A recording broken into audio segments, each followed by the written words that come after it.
Hello everyone, it's me JP from UniqueTutorials. Today in this video I'll show you how to set different key press sounds for different keyboard keys in Windows computer. So then for more delay, let's begin. So firstly just open any web browser and Google search for one application named as pops up keyboard soundboard, and the first list will say its official website. Just click on it. Now just click on this download. Now here you will see two types of download option. One is installer and one is portable. So if you want to install it, then you can get the installer, and if you want to use it without installing, then get the portable version.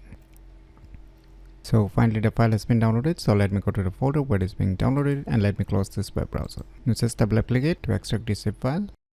Now just open the extracted folder. Now you'll see here the application key soundboard. Now just double click it to run the software installer. Now if I press a respective key, then it will make a different sound. So say let me try to press this Y key on my computer keyboard. Choo choo, choo choo. So you can hear right now. So let me press the different key, that is a I key.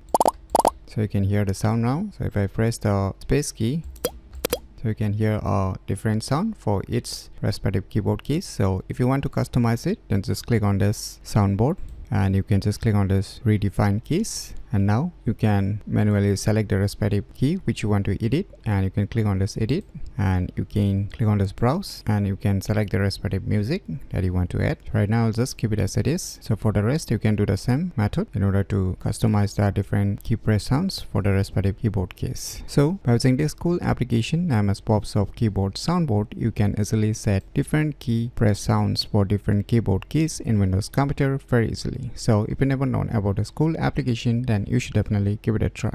So if you find this video tutorial useful, please click on the thumbs like button, and if you're new to our channel, click on the subscribe button, and lastly, thanks for watching.